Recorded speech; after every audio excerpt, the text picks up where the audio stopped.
welcome to Let's Talk Nation. I'm your man, Rod Love, and sitting directly to my left is none other than the General Attorney Greg Jackson. Once again, it's on, Brother Love. You know how we get this thing started every week, man. How's this weekend for you? Man, this weekend was great. This weekend was a prelude to today. What happened today? Today, my baby girl actually turned 18. I don't have any more minors in my... That's the youngest, huh? That's the youngest. Oh, man. So man, it's a great weekend, man. Woo! Now I got all adults up in my house. But you know, like my mom used to tell me, Greg, What's that? hey, if I have to get you, you're going to have to come on over here and roll me on over to you. Yeah, I know that's right. So, Yeah. But what about your weekend, man? No, listen, man, let me say happy birthday to Miss Reagan real quick. So happy birthday, Miss Reagan. Happy 18th birthday. Life is about to get a whole lot more interesting because legally, she's on her own. But we all know that kids remain our kids for the rest of their life. So don't think that has changed. Interesting you say that. Okay, what happened? Because I've been saying that leading up to this point. When our children turn 18, and you hit it right on the head, Brother Jackson, hey man, the decisions that they make have, man, more extreme consequences, as well as decisions they make that will reward them as well. That's a true statement. And I'm gonna tell you this. So, just from a legal perspective. So when we talk about legal perspective, this is what makes it a little bit scary for the newly anointed adults, the 8-year-olds. Things happen. It's no longer call your mom and your dad to address certain things. So let's say, for instance, just a worst case scenario. Let's say, for instance, a 17-year-old or a 6-year-old is involved in an accident. I can't put their name in a complaint. If you're going to sue, you have to put the parent's name as the guardian and parent of whomever it is. Now they put their name in. Now it's time where you are solely responsible or wholly responsible for anything that you do. That's a bad thing. But then the good thing too is that you can start making decisions, and hopefully with the right guidance from parents. I heard that you and Doc Polite did a show, the sit down, just before we got here. The difference between a dad and a father. Yes. And this is one of those times when, and I think I was on a conference call, so I didn't hear it, but I think I know the answer to this. This is where dads step in and continue to give guidance to your kids, to where even though they are technically adults, we're still giving them the guidance and the direction that they need in order to make good decisions to be viable citizens in these United States. So. Greg, you hit the nail on the head. And Doc, I know you right there by that button, man. Buzz on in here real quick, man, if you would. Because, Greg, you hit it right on the head. Greg, do you think conversations are being had with young people that are about to turn 18 about the legality of it? No, not at all. Absolutely not. But do you think it should be? Absolutely, yes. Because like I said, I don't think that young people understand that the minute you turn 17, a literal switch flips, and you are now an adult and responsible for all of your actions. The minute and 18 does not make you grow. You're right. Listen, 21 does not make you grow. But at 18, the law says that flip switches, and it's all on you now. In the legal term is reach the age of majority. It doesn't mean you're an adult. It's reach the age of majority. Yeah. Hey, Doc, isn't that the one piece that we missed with having a conversation earlier on the sit down about the distinction between being a father and being a daddy, and that legal aspect? Great. Nobody had that conversation with me, and I really, I'm always telling my kids, make wise decisions. Yeah. Make wise decisions. Yeah. But I haven't coined it from the perspective of the world has changed for you when you become an adult. It's absolutely true. And Doc, I mean, you could probably attest to this also, but, as a dad, that guidance to the children does not end when they reach the age of majority and are years past the age of majority. Am I right? And I'm glad you said that, because what we don't understand in our community, we got to change that dynamic, because I see so many parents still trying to interfere in their kids' life. The child 45 and the mamas and dad is still trying to control them. That's not how that goes. you got to transition. Yeah. Yeah. You transition that relationship. So I know how it benefited me. What I learned. Do you want dad's help? You want my feedback? There you go. If they say no, I shut my mouth. Why? Yeah. Because I don't have to live with the consequences of their decision. That's right. That's right. That's right. Hey, But you make yourself available. You're right. To where if they do need that guidance and that wisdom that has been garnered over the years from making good and bad decisions. Because listen, the thing about being an adult that we all have to be willing to embrace is that it's not the good decisions or only the good decisions that we've made that we've grown from. It's also the bad decisions that we have grown from and been able to bounce back from. Now, I'm not saying crazy stuff where you chop somebody's head off and you go in. I mean, but like we're here, and the things that we learn from the most are the mistakes that we make. It's that deal where you don't know how hot that frying pan is Until you touch. until your mom or your dad done told you several times, don't touch that. Yeah. Don't touch that. It's hot. But you got to test it for yourself. The fact is that it used to be a time where, out of courtesy, like law enforcement would kind of talk to the parent, but not anymore. Now they tell you, no, I won't tell you anything about the case. And the same thing with medical. You cannot, the minute you turn 18, boom.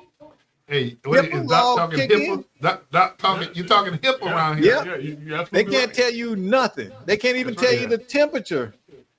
Hey, Doc, matter of fact, here go my perfect segue. Appreciate you buzzing on in, but I'm going to defer to the general. Can you let people know who they tuned in to tonight? Listen, right now, if you're hearing these two voices, you're tuned in to two of the most influential voices in Central Florida on this Monday night podcast, Brother Love and Greg Jackson, the dynamic duo guaranteed to raise your IQ 10 to 15 points. And on some nights, Brother Love, we take it up to 25 or 30. If you want to be a part of the night's conversation, all you got to do is hit 321-483-7002 to talk to two of the most influential voices in Central Florida, Brother Love and Greg Jackson, the dynamic duo, Brother Love. Let's get it on. And then speaking about getting it on, man, and this is I'm not even going to use this as a pun. Greg, Yeah. there's some things taking place, man, on the West Coast. Yeah. Man, it's affecting people, man. I mean, just really, I don't know how many people have lost their life to this fire. Well, the known number right now is 24. Man. But what I suspect is that as the dust clears, as things start to calm a little bit, that number is going to go up. I'm not going to say significantly because I hope it's not significantly, but I'm guessing that number is going to go up. The other thing too, though, Brother Love, is that they are now saying that in that area that they should expect hurricane force winds. At one point in time last week, they were saying that the gusts of wind were getting up to 90 miles per hour. Carrying those ambers, Greg, just the Wow. amber, and starting other fires. Yeah. And so, one of the things, Brother Love, and what we got to talk about on this is that, some people are saying, this could have been avoided. Mm-hmm. That there were things that should have been or could have been in place to where when these fires started, they could have been better prepared. And what people need to understand is that wildfires are not unknown things to people in California. As a matter of fact, they have something called wildfire season when, the brush starts to dry, especially in the winter months, that there is a higher likelihood of there to be wildfires, or what we call here in Florida, brush fires, and that the state of California, its elected officials, should have known and done a better job to be prepared for this wildfire season. But Greg, I'd be, if I'm a resident that was affected by these wildfires, man, I'm beyond pissed because you done lost everything. And then you and I, we have this conversation about holding people accountable. Yeah. And man, who do you hold accountable for this? I mean, you wait for another election cycle? What about the fact that, Greg, we're hearing reports now that fire hydrants didn't even have water? Listen, fire hydrants didn't have water, reservoirs didn't have water. We're also hearing that the fire chief for LA County is saying that she was not provided with the resources in order to be prepared for this wildfire season. Right now, we're hearing that the fire department in that area is operating at below capacity. I think they said they're operating at 52% right now, that they need at least 64 more fire stations in that area. They're talking about the head of the water conservation who gets paid $750,000 per year, did not provide the resources where water could be in strategic places for things like this to happen. Governor Newsom, who wanted to at one time become president, he's basically saying this is a local problem. As the governor of a state, he should not be saying that at this catastrophic time, that it's on the people on the local level. This is something that from the top down, Brother Love, should have been addressed. Should have been addressed. And I mean, you and I, Greg, we've always talked about accountability. But now that you talk about Governor Newsom, Yeah. did you see the piece where he was at one of the sites? One of the residents came up to him. He said he was on the phone with the. You saw that? Yeah. On the phone with the president. Yeah. And the lady said, "Let me hear you." Yeah. Let me put it on speakerphone. Can I hear? Oh, he's not picking up now. Man, come on. Come on now. Come on, man. This is man. Yeah, I mean, so but here's the other thing too. It's been said, let me put it like that, that the Biden-Harris administration has some responsibility for these fires, and let me tell you why. They're saying that that there was a guy who was going around LA County with a blowtorch, lighting fires to old Christmas trees. I guess as a way of disposing of the Christmas trees by burning them. This person who was doing this was an illegal immigrant in the United States, and we know that that LA County is a sanctuary city. Yeah. So they're saying that this guy was here illegally, and he was the one that was going around setting fires to old Christmas trees, and that it's the embers from these old Christmas trees that started this fire. Now, if this is true, Brother Love, there's going to be some additional criticisms about what's taking place at the border, about the immigration policy, because this is something that potentially could have been avoided if that person was not allowed to remain in this country. And you know what, Greg? I don't want to play Monday morning. What do they call it? Monday morning quarterback. Yeah. But man, when you start, because they haven't even gotten to the point to where they do a post-op of what could we have done better? Where were some of our weaknesses? What did we do well?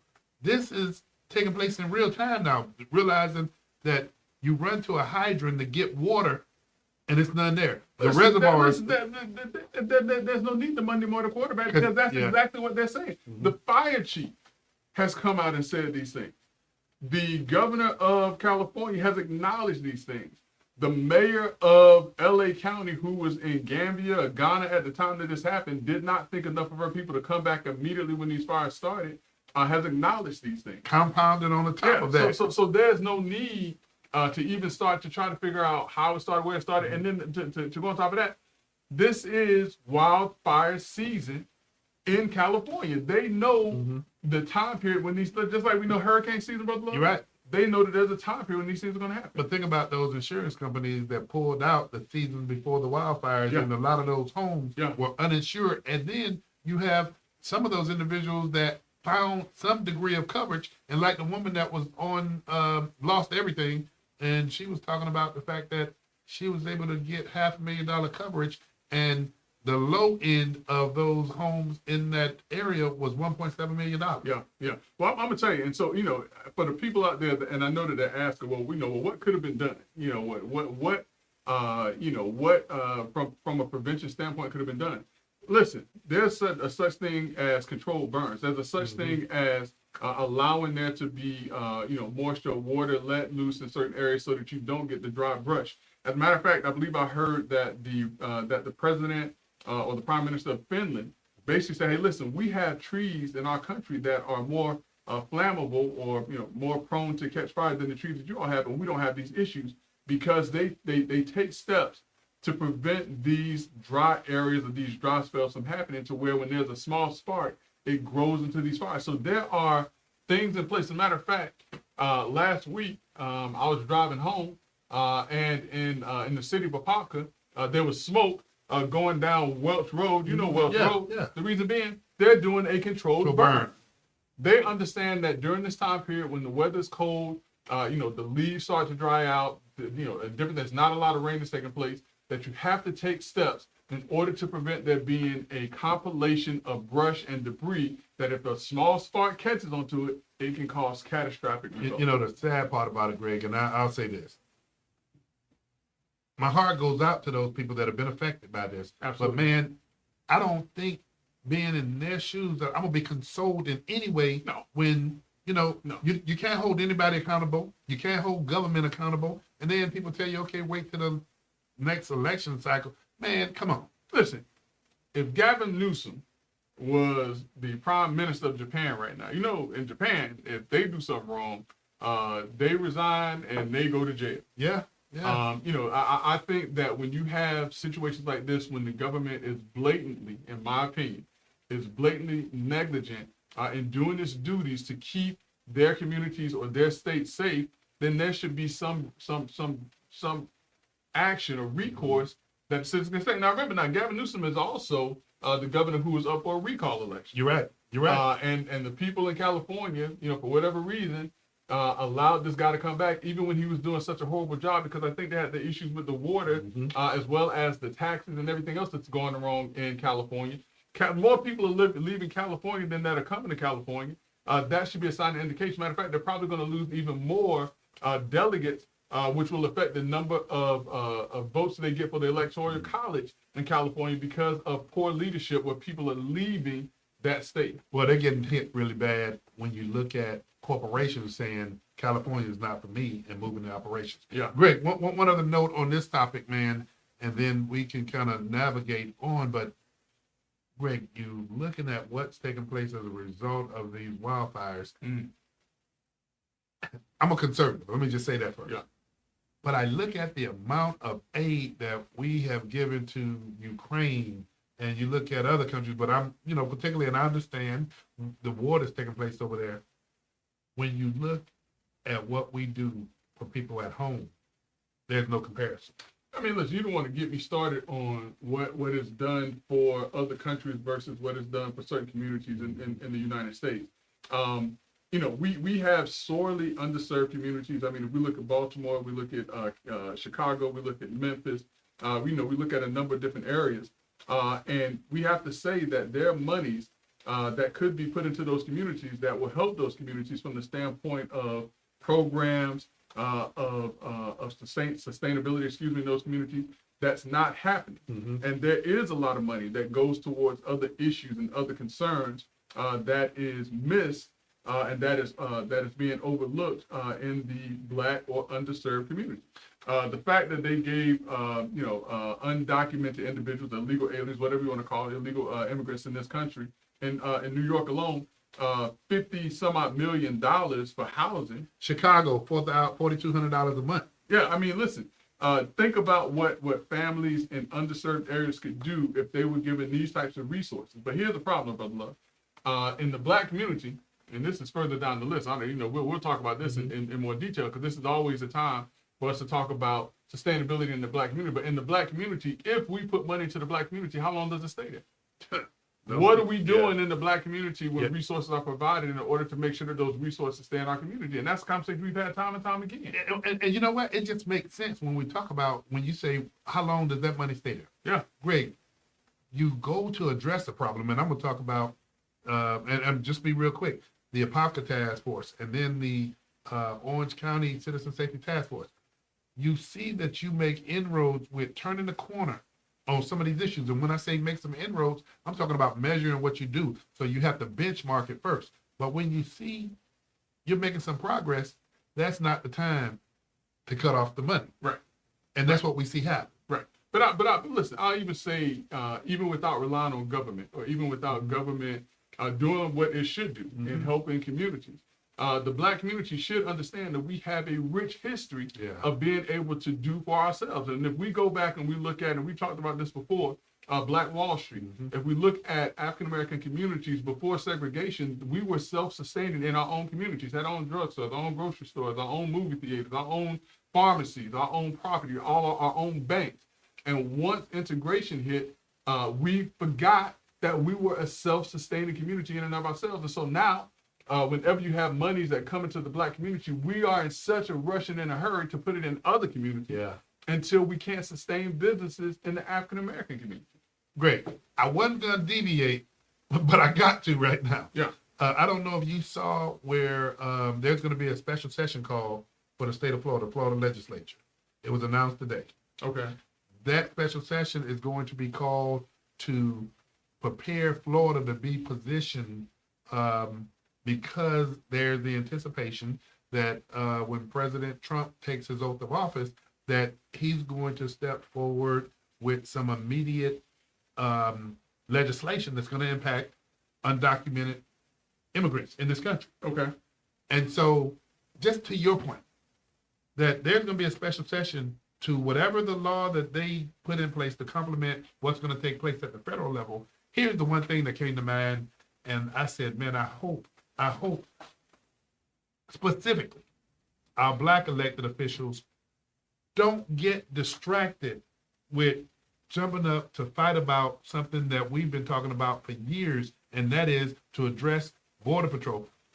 Let's address some of these issues that we're talking about now. Sustainability in these communities that need all the help in the world. Yeah. Don't get distracted by talking about that when you got this in front of you. Yeah, no doubt, no doubt. Well, listen, brother, as we talk about community, sustaining communities, we have a fantastic day that's getting ready to come up. Yes. One that commemorates the life and memory of a great man in the history of the United States.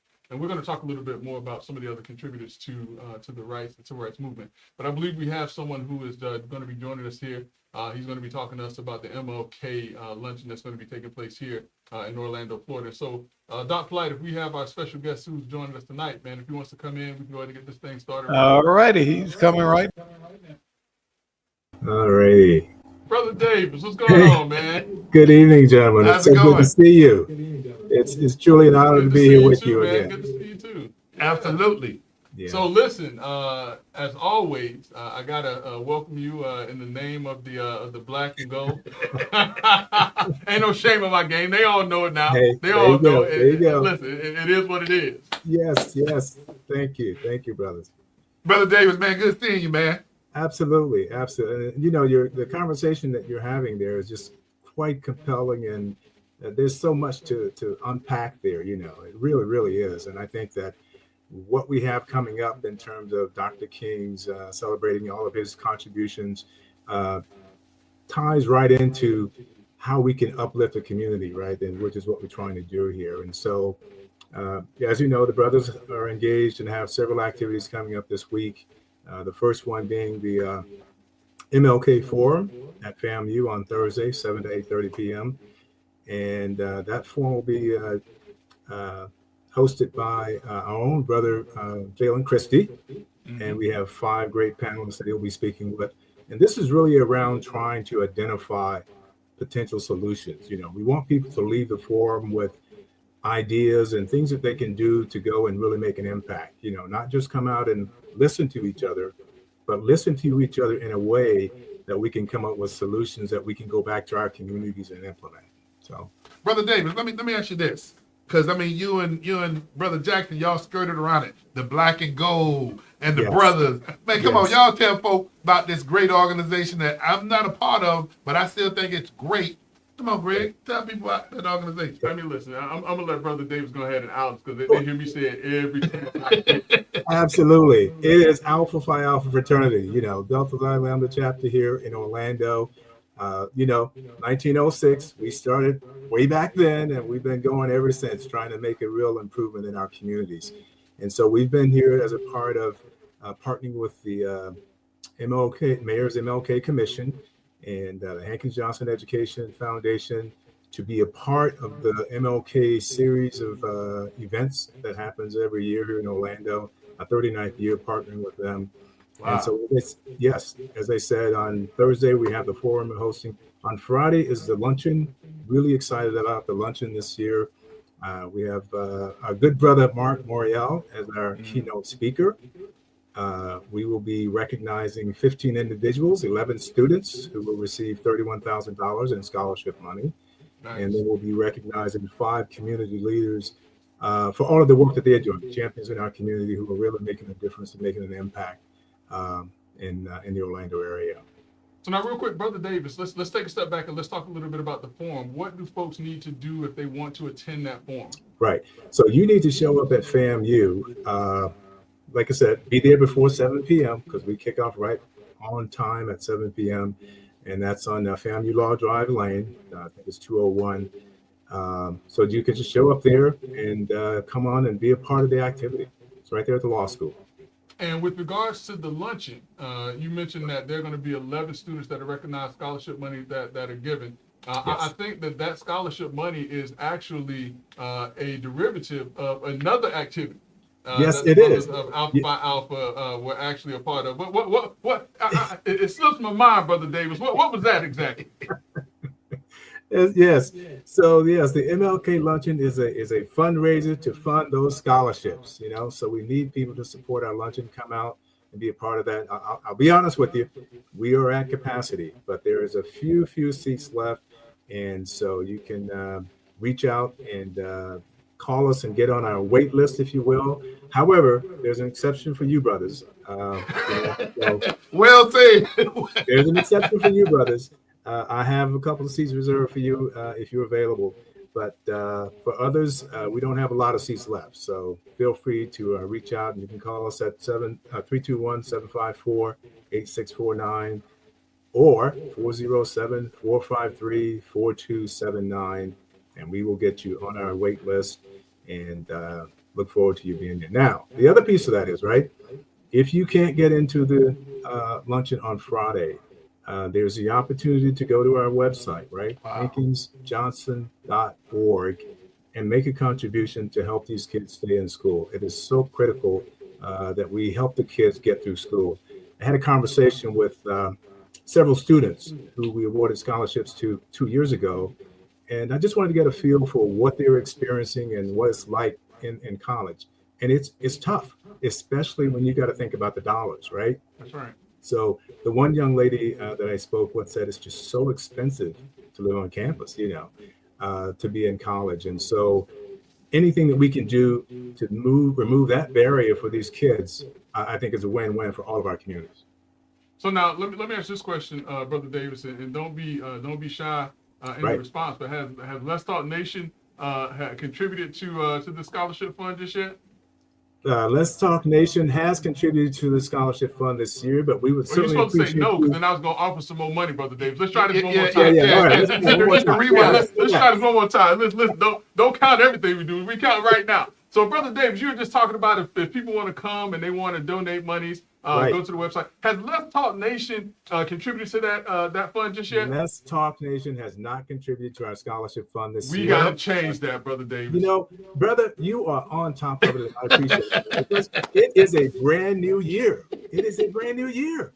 So Hey, he coming out the gate firing. It is time. It is time for Listen, do me a favor. Shoot me a text. Shoot me a Okay. text, and I'll make sure the Let's Talk Nation changes that. If not tonight, first thing in the morning.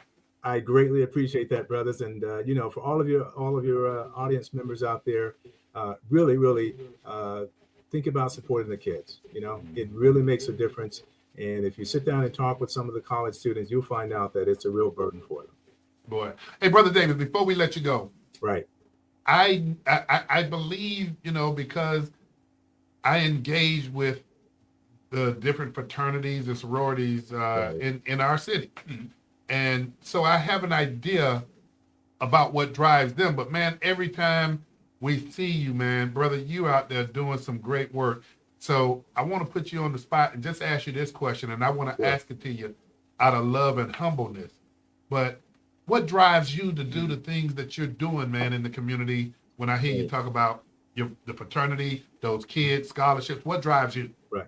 So what really drives me is it's my passion. You know, I've spent my entire adult life mentoring youth and working with youth through the fraternity. And I'll be honest, the fraternity provided a framework or a platform, if you will, for me to be able to engage and just go forward, you know, and really be a part of trying to develop our youth and make our communities better.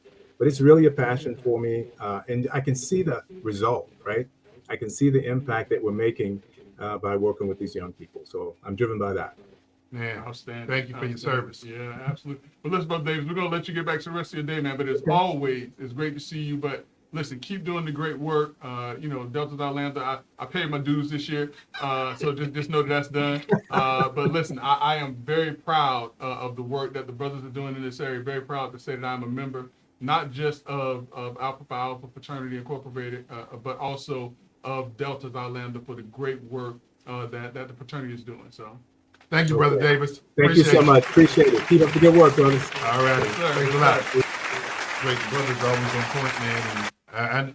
And your fraternity be representing, brother. Yeah, listen, man, it was not a hard decision for me 30 years ago this year. Wow. Congrats. Yeah, April of this year will make 30 years that I've been a brother of Alpha Phi Alpha.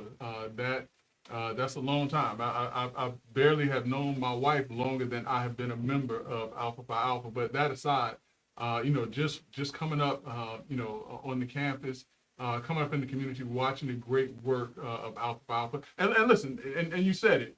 The fraternities in this area are doing great work. The sororities in this area are doing great work. You don't go wrong if you affiliate yourself with any of these fraternities and sororities.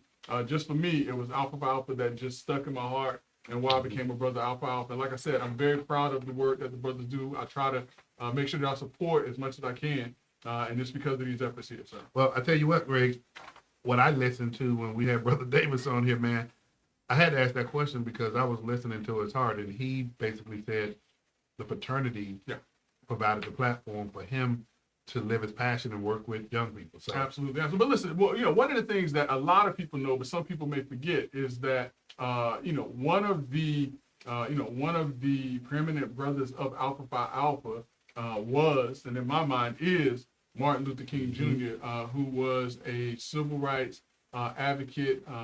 He gave his life, for the civil rights cause in a nonviolent form of protest in order to bring about the atrocities that the African Americans were facing here in this country.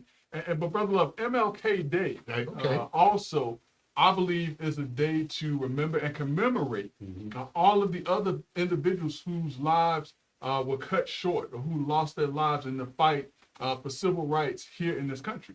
And so right now, Brother Love, in addition to, Martin Luther King Jr. And MLK Day, I think that it is also appropriate if we just kind of go through the list and talk about some of the other people who have lost their lives as a part of the civil rights movement. And we're not going to start where people think we're going to start. We're going to start with probably one of the first individuals who lost their lives as a part of the civil rights movement before it was technically known as the civil rights movement. So this is going to throw everybody, Greg, but talk to me about Abraham.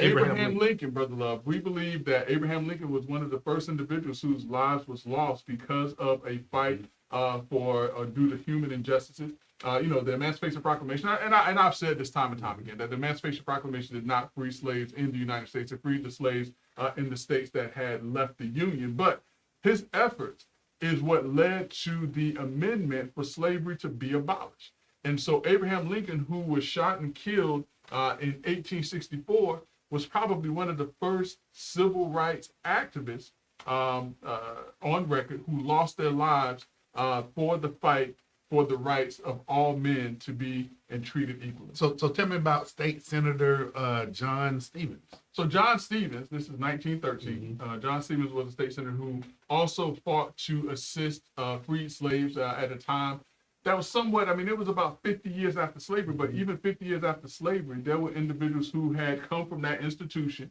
who had come out from under slavery, although they had had kids and probably grandkids by that time, who did not know that system as intimately as they did. So he assisted, freed slaves, and he lost his life in 1913 because of his efforts to help free slaves. Greg, you know something? When we have conversation and we talk about and celebrate MLK Day, it all revolves around the Black heritage aspect. Yeah. And and you and I, we have these conversations that if we depended solely on Black folk when we talk about liberation, when we talk about freedom, when we talk about advancement, I don't know that we'd be that further along if we didn't have the inclusion of everybody. Yeah. And so with that, Greg, tell me about George Lee as it relates to civil rights. George Lee was an American civil rights leader. He was also a minister. Now, I do believe that he was African American, but the two first ones that we mentioned, Abraham Lincoln, Senator Smith, they were Caucasians, African American, but in addition to that, You have Thomas Hensey Brewer, who lost his life in 1956. He was a co-founder of one of the chapters of the NAACP. The NAACP welcomed members who were of all hues, who believed in the advancement of colored people, that's what the CP stands for, or of black folks. And so he was another one that lost his Well, life. Greg, 1955, you're talking about Lamar Smith, civil rights leader, farmer, Yeah. and veteran. That's right. That's right. And if we're talking about veteran, he was probably a veteran of the Civil War at that particular time, or something like that. 55. He may have been World War I or World War II. Yeah. So yeah, but listen, he was a veteran, fought for this country, but then in fighting for the rights of other individuals, lost his life. Sacrificed His life.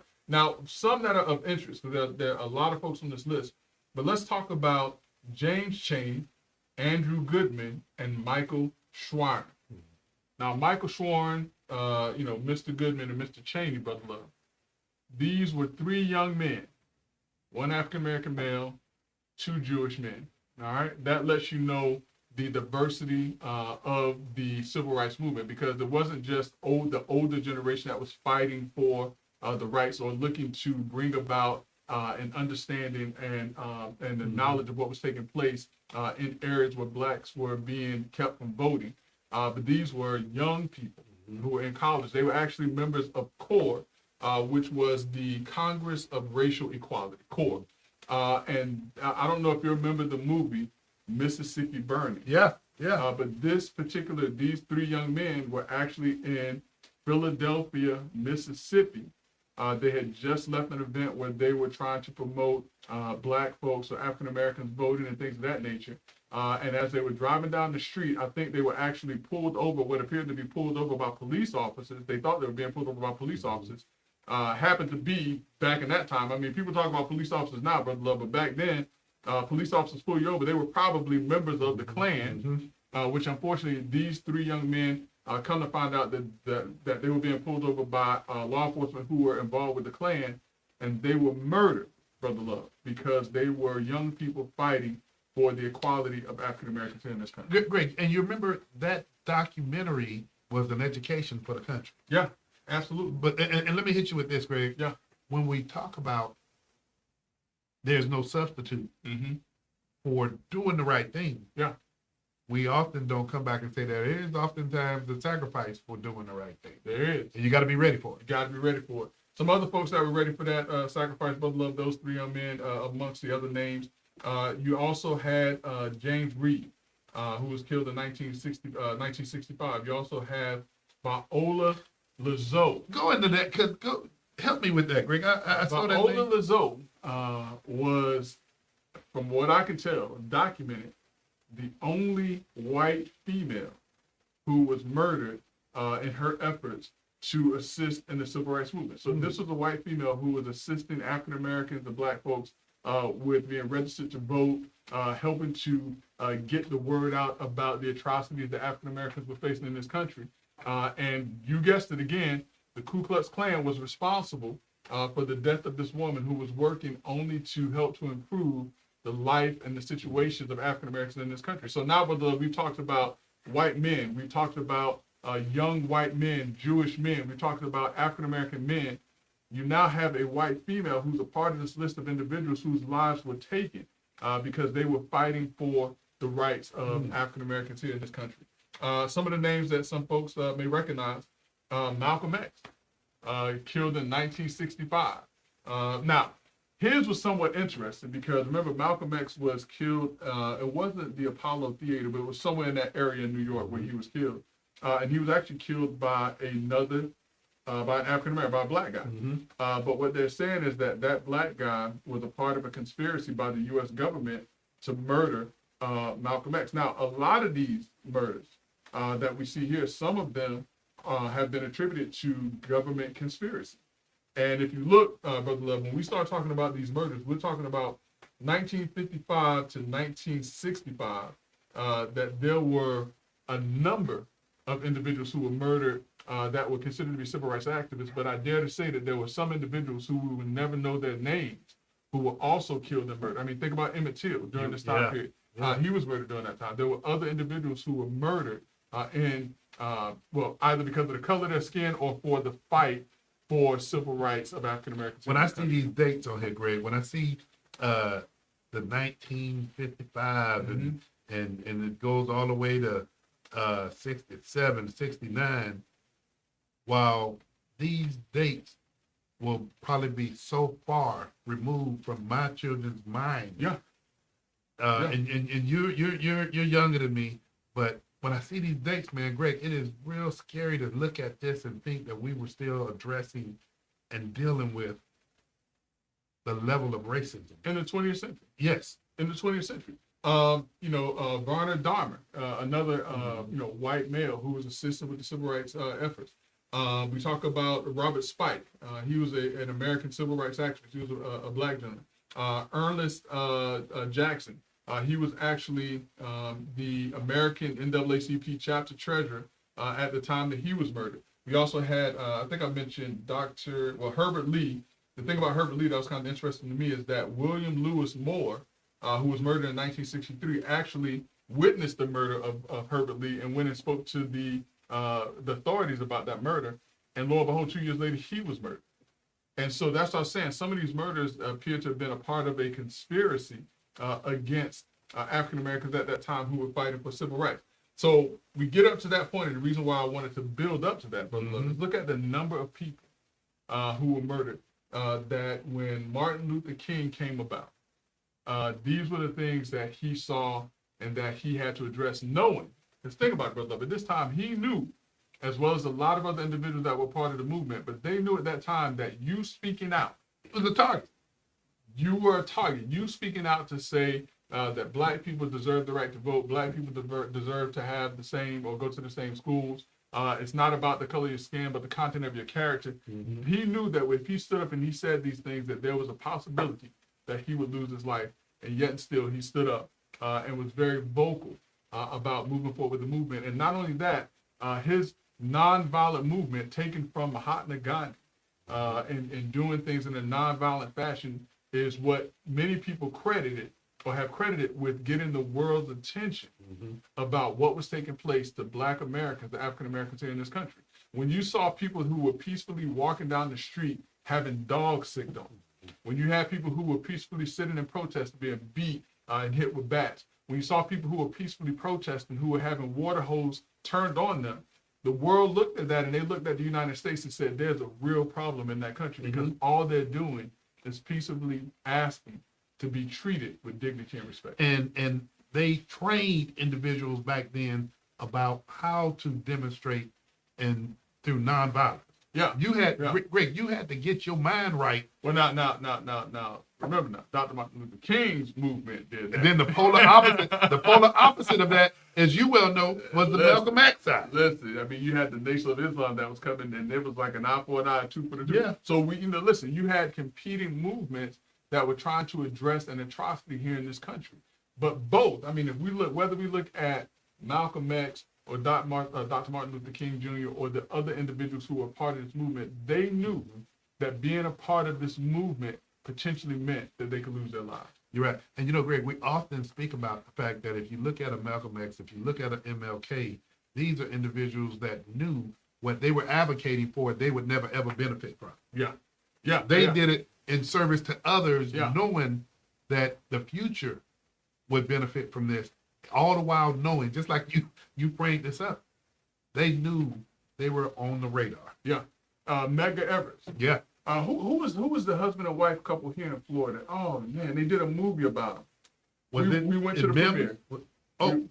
What was that, Greg? Oh man, it'll come to me. I can't think of the name. Or someone in Let's Talk Nation, because we got the smartest podcast audience there around. If someone can just remind us, I mean, you just remind us of who it was. Oh man, they did the movie about Harry T. Moore. Harry T. Moore, thanks. And it was his wife also, right? Yeah, the wife and there's as well. a memorial, I think, downtown. Yeah. Did they put that? Was it a memorial in the city of Orlando that recognized his efforts? Yeah. The other one, Fred Hampton, who was also a part of the the other movement.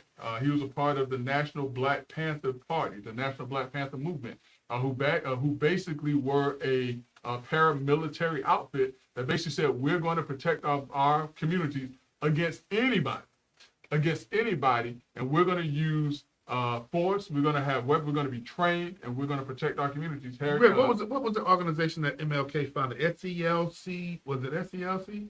The FOI, which is the Fruit of Islam, but there's another one that once he left the Nation of Islam. No. Did I say Malcolm? Yeah, I meant MLK. They sell you, not they sell you. Southern SCLC. Something. I know what I'm talking about. SCL, the Okay, Southern that's it. Christian Yeah, Leadership look at that. Conference. Look at that. Doc is on it tonight. Hey, Doc know his MLK history. I like that, Doc. Hey, listen, I was raised on this stuff, man. Listen, I can tell, So, bro. you I can know, tell. this was what we were taught in my family. We didn't go to the library, Yeah. you know. Yeah. Well, tell you, We Brother raised on Davis, and you know, the Alpha organization, man, they're always out in the forefront. We would be remiss if we didn't recognize something that's a little close to us, Greg, and that is the South Apopka Ministerial Alliance, the leadership of Miss Monique Morris, with all the events. The Yeah. MLK parade that's going to be taking Yes. place. The various communities that are, going to be hosting MLK parades or events throughout the, as Brother David said, from Thursday all the way through to Monday. Yeah. To commemorate, like we say, MLK. But again, there were a number of individuals involved in the civil rights movement, or who were key or instrumental in bringing forth the atrocities and trying to reverse what was taking place with Black Americans here in this country, who we believe also, are recognized or should be recognized, or efforts should be, taken into consideration in conjunction with Dr. Martin Luther King Jr., who again, gave his life at a very young age in order to speak out against what was taking place in this country, particularly as related to the treatment of African Americans in this community. January 20th is going to be a busy day. It is. Oh, and Brother Love, the last civil rights or the last person to lose their life, from what I can tell, as a part of the civil rights movement was in 1980.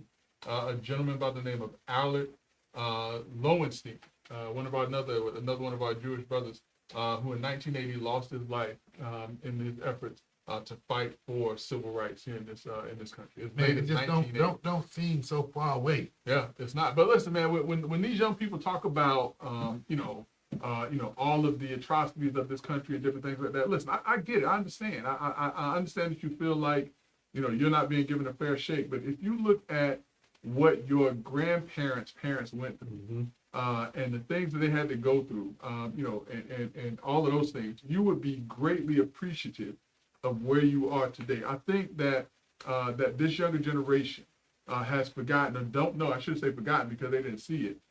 They have no idea what the generations ahead of us and ahead of them had to do in order for us to be in the position that we're in. So it always baffles me, Brother Love, and it always frustrates me and distresses me when I see young people not taking advantage of every opportunity that's given to them, and that they would much rather, in my opinion, make excuses for not getting out there and fighting and trying harder, because there are people who literally lost their lives. You're right. In order for the treatment of African Americans in this country to be what it is today, which is a whole heck of a lot better than what it was in the 1930s, 40s, 50s, 60s, 70s. So, Great. When you frame it up the way that we have, and you put a body of work around this, man, I do think that this is what needs to take place. And maybe, just maybe, a lot of these young folk will listen to this and look at the list of people who sacrificed their life. Yeah. Listen, because I don't see no young people out there willing to give their lives for anything. And these were young people who were willing to give their lives for everybody else, so that the conditions of African Americans could change. That is, man, listen, when we talk about Cheney, when we talk about, Goodman, and when we talk about Schwerner, these were college kids that were out on the road fighting for injustice and lost their lives in that fight for justice. I mean, think about the bombing in Selma, the 4 little girls who lost You're right. their lives. And I mean, it- think yeah. about all of the people that just lost their lives during that time period. And I think that we need to have more reflection and be more grateful of what we've gone through as a country and where we are right now, and the great efforts that have been made so that we are where we are right now. So with that being the case, Greg, I would say that the way and what was just discussed frames up this next topic, man, in terms of looking at what laws have been passed and look at what laws that are going into effect. And one of the ones in particular, Greg, and we talked about it last week, Yeah. the elimination of citizen review boards. Yeah, and listen, I don't think that this is a segment to review laws. I think this is a segment to really and truly dive into what we started last week, which is what you're saying, the elimination of these review boards, which in essence, Brother Love, these citizen review boards was kind of the community's way of having some input on how to address bad actors who were a part of law enforcement that were in their communities. Yeah.